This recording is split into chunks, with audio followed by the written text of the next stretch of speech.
I was nearly kicked out of school growing up, regularly made my teachers cry, and they probably thought I wouldn't amount to much at all. Now, I'm a professional marathon runner, working towards realising my Olympic dream. What changed my course? I started running. And before I get into the juicy detail of how that all happened, big thanks to HelloFresh for sponsoring today's video.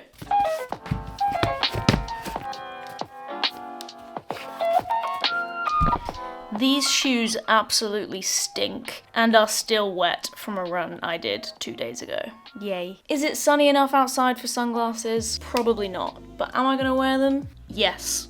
And am I gonna put them on inside before I leave? Also yes. Now, a lot of people like to ask me, what do you think you'd be doing if you weren't a runner or if you weren't running? And I think people like this question to be romanticized a little bit, or at least they want the answer to be romanticized. And I would love to sit here and say, oh, of course, I'd be a professional athlete in some other sport, but in reality, I'm not great at throwing or catching. I prefer sunbathing to swimming, and my hand-eye coordination is average at best. No, I think if I hadn't taken up running, absolutely fallen in love with it, and crucially changed as a person as a result of it, I think the best case scenario I could hope for would be that I'm holding down a 9-to-5 job and getting by as a law-abiding member of society. Because, to be honest, the path that I was headed down as a kid means that the worst case scenario probably looked pretty bleak, and I'll get into that. But first, I need to run. Okay, well, this little camera is very nifty and it's magnetic, and this is an iron bridge. So let's test it out, shall we? Oh my goodness. Oh my goodness. Science.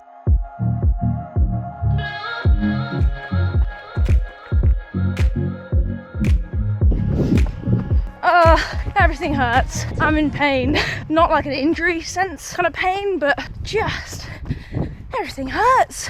It's funny, when you're in like a really intense part of a training block, the sessions are really hard, it's almost the easy days that are actually harder. Don't get me wrong, the hard days obviously are hard as well, but you're kind of ready for them to be hard, and then you batter yourself on the hard days, which means then when your easy runs, you're just carrying all of that fatigue, and it's not so fun. But that's why we do this. The hard days are meant to be hard.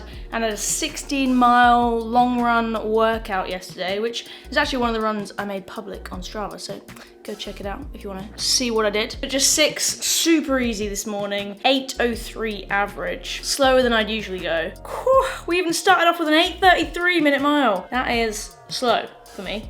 But crucially, keeping the heart rate really low. Super recovery zone. That's a new zone I've just invented. Super recovery zone. Average heart rate 134, max 151. That'll do.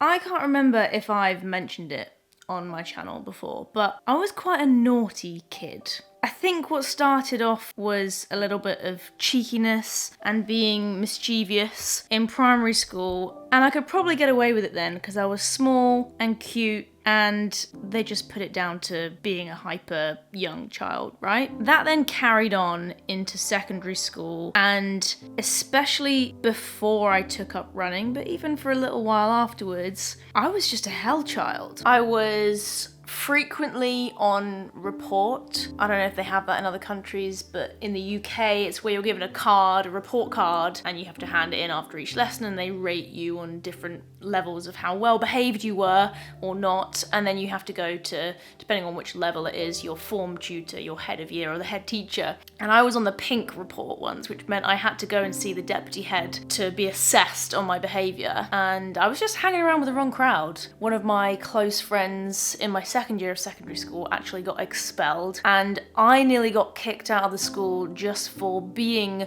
with her when she did the awful thing that got her expelled, because I was either a bystander or someone that was egging her on. It was the latter, I'll be honest. And it's not something that I'm proud of now. I joke that I had good fun, and maybe my grades weren't as good as they could have been because I was just having a laugh. I was the court jester, but I was also horrible. I had a German teacher. Her lessons were the ones where I was my worst. Looking back, I probably picked up on the fact that she was young, probably a bit nervous about controlling the class. I fed off that, which is horrible. I hate admitting it, but I have to be honest, I made a couple of my teachers cry. I was horrible. If anyone knows of a languages teacher who taught in a school in Bracknell for a few years who would have been called Rowena Swatman, and then I believe she got married and became Rowena Couch. If anyone knows this woman, I would actually like to apologise to her for being so horrible. She will 100% remember me, and I'd like to say sorry because I look at that now and I just think, you stupid child. You can have fun and not be a little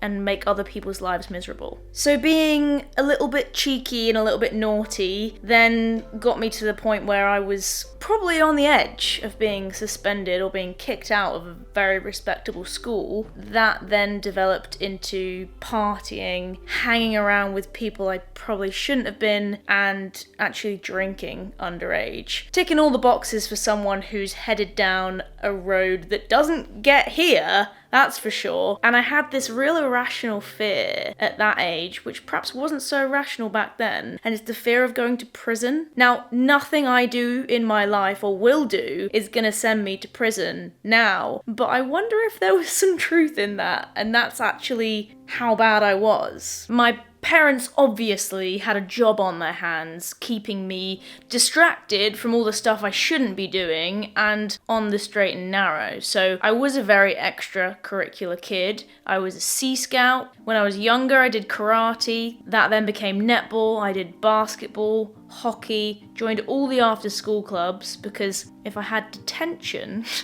after school, you could get out of it by just saying, oh, I've got cross-country club or football, because the teacher in detention would rather I was at that club irritating people there or, being stimulated there than being in their detention. I got away with it in that sense, but I don't think many of my teachers thought much of me, and they definitely wouldn't have said I'd be doing what I'm doing now. And I genuinely believe that I got by, passed my GCSEs and scraped through because of this growing love and commitment I was finding with running. I joined my local athletics club when I was about 14, and it was another casual extracurricular club that I was attending until a couple of years down the line when I got invited to my first British Championships. And that's probably the first time that I was good enough at something to be competing with the people that were the best at that thing in the country. There must have been 10 or 12 of us in that race at the British Championships, and I'd been invited as a junior to compete with the seniors at that level. I raced Ailish McColgan at my first British Championships. I look back to that as quite a defining moment, I think. Now, at the same time, I'm still this naughty, quite high-risk taking teenager, but I think the commitment I needed to have in order to turn up to training 4 times a week back then was enough to keep me just there and stop me from being a whole load worse. I really think that if I didn't have that in my life, I wouldn't have been the person that I was starting to become. And that absolutely snowballed when I got myself to university, because for the first time in my life, I applied myself because I wanted to, not because I had to. In the classroom, that is. I could always do it in sport, but actually in education, I don't think I'd ever really done that before. You have to go to school, you have to take your GCSEs, you have to do something at sixth form and A-levels. I'd actually decided to go to university. Okay, pretty much 50% of the reason was to join the athletics club, but I also applied myself in the classroom too, and I ended up getting a first class degree, which 100% I would put money on my German teacher saying, fat chance that Phily's gonna do that. And that's not because I wasn't intelligent or couldn't study hard, but because I didn't back then. I'd rather be messing around, having fun, and I could get by off natural ability, just like I didn't ace my exams or anything, but back at school I could get by and get a C without trying too hard and irritate everyone else at the same time. But at university, I actually wanted to do well, and it wasn't cool anymore to be the class clown. But a big part of the reason I changed at that age and decided to take my education and the rest of my life a little bit more seriously, if you like,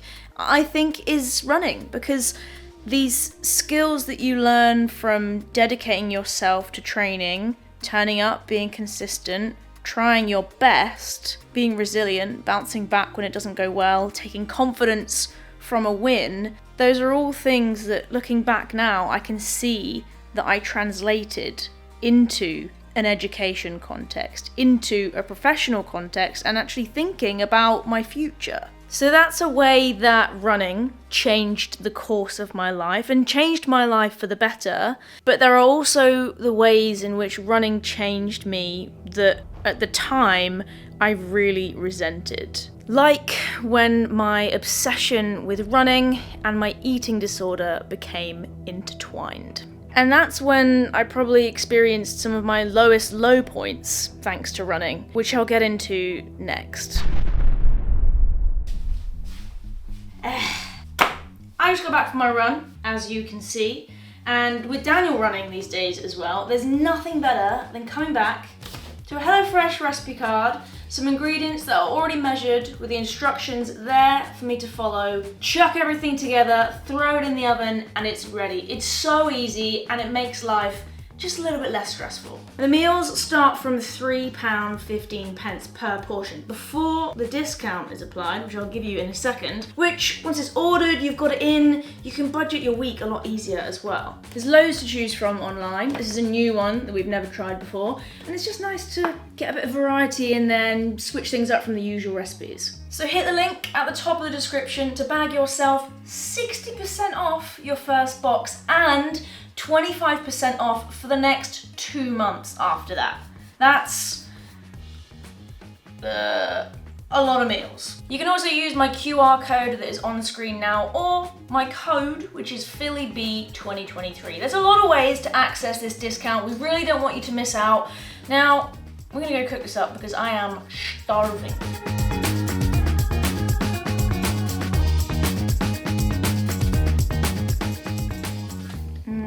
That's pretty good.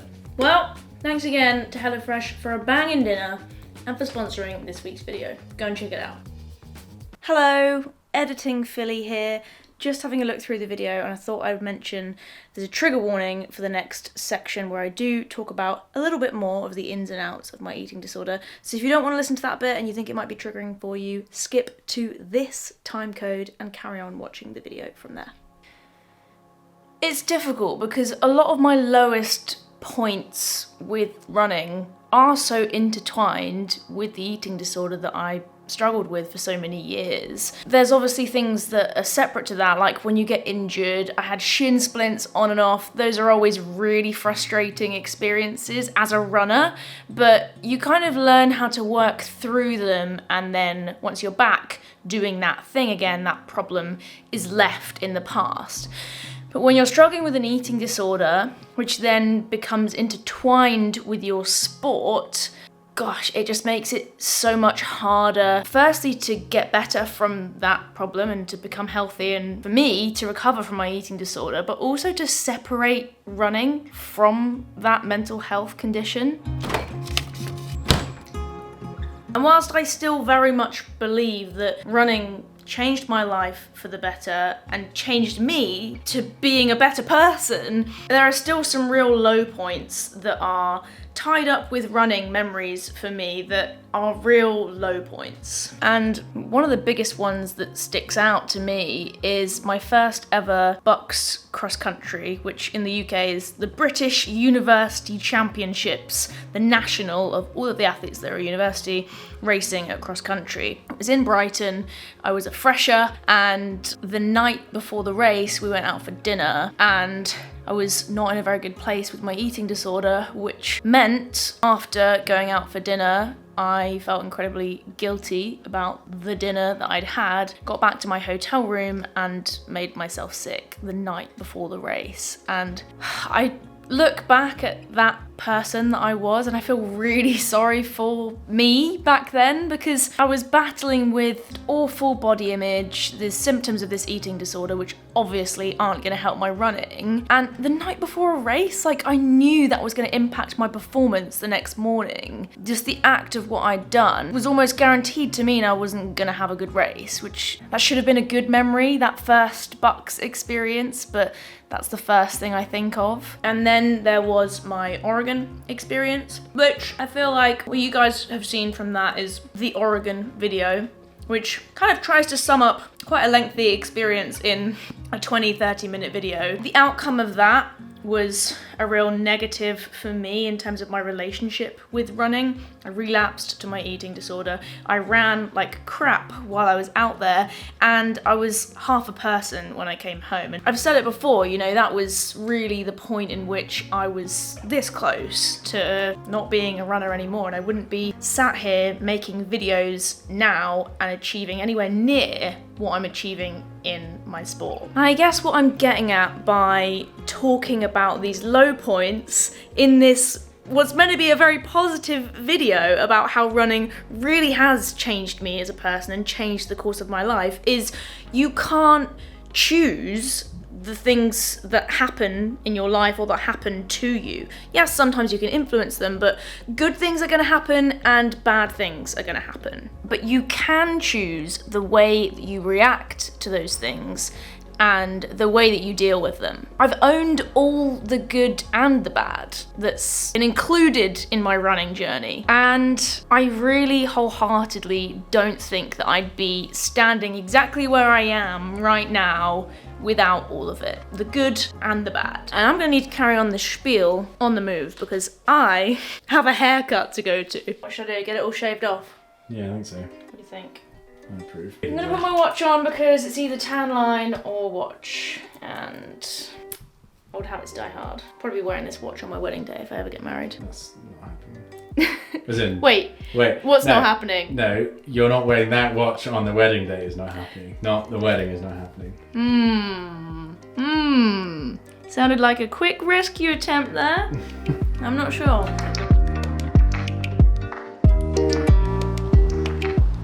You can't make me move. Yeah. You're gonna be sent to prison, that's your fear. And I really think it's learning from those challenging times and growing from them, as well as the highlight days, the days that make it to Instagram that you're celebrating all of your big wins.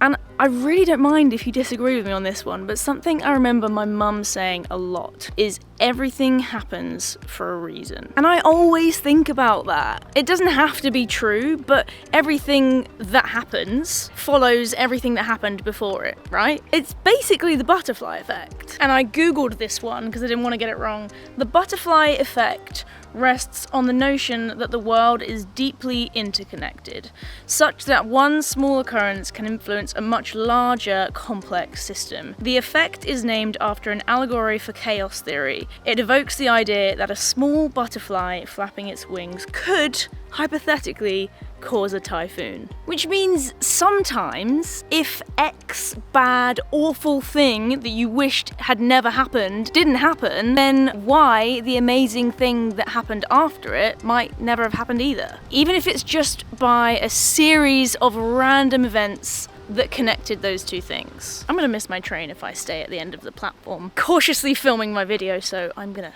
walk back down and find Daniel.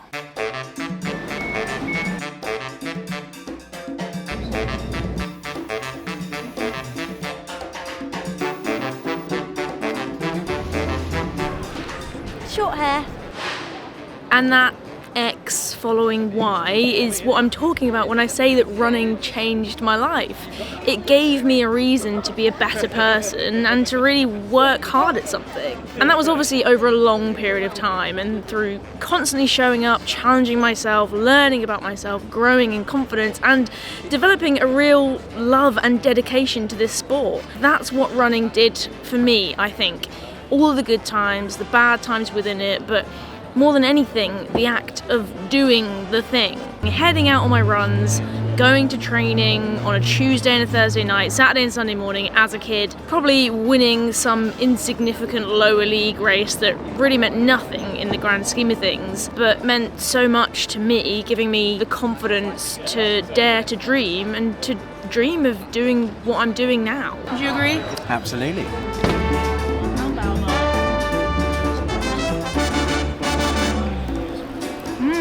Good chips. Oh, here comes the train. I was just about to start talking. It's gonna be really loud. Let's sit. These leggies are tired. It's funny because if someone had said to me when I was a junior, growing up through the age groups, starting out with my love for running and finding myself just a little bit back then, if you'd have asked me back then what my big dream was, I don't think I'd have been confident enough to even say, I want to go to the Olympics one day. Yet here I am, quite often referring to that in my videos because it is my dream. And I never for one moment would have thought that that would be the case, or that I would actually legitimately be a professional athlete working towards that now. And I'm just so grateful that I am here, and that whatever running ignited in me was a strong enough passion to make me change course and straighten out a little bit and become the person I am today, which is someone that I'm proud to be. I like to think that these videos inspire a few people, that they are a good example to a few young people out there. Not everyone will agree with the way that I do things, and that's fine, but I'm so grateful that I get to do this and I get to call running my job. Still feels like a pinch me moment saying that out loud.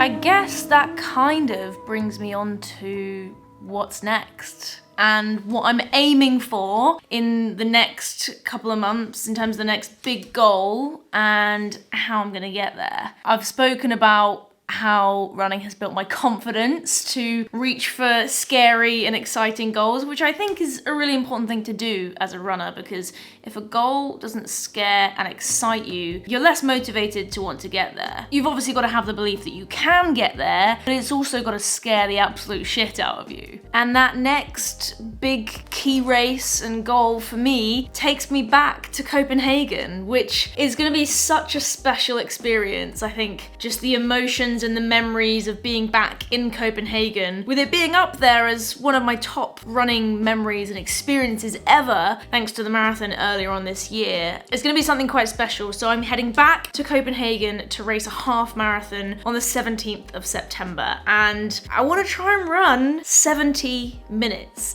If I can. If I could even get under that and run 69 something, that would be otherworldly, but I think 70 minutes and a few seconds is scary but also realistic for where I'm at and what I've run for the marathon. It'll be a massive PB of 3 minutes and a few seconds depending on how fast I go. I'm excited to go back to Copenhagen. I'm excited to crack on with the half marathon training that a really tough, scary goal like that demands. And then after that, I'm gonna be heading out to Font-Romeu in the Pyrenees for 5 weeks of altitude training from mid-October to mid-November to get another exposure at altitude. I know that it works for me and I get a really good training benefit from that. So I'm actually heading out there on my own at the moment, which is so scary, but also really exciting. And another thing that I definitely didn't think I'd be doing if you'd have asked me when I was competing at those Lily Bee League meets back as a Bracknell under 15 girl. And in next week's video, I'm gonna be able to reveal the next marathon that I'm gonna be training for and why it's been really, really difficult to find my next marathon, because there's been a few hiccups along the way in trying to get entered and to get a spot in the marathon that I wanted to do. So come back for that video next week. And thanks for watching this video of how running has and continues to change my life. It really is an amazing sport. Love the grind.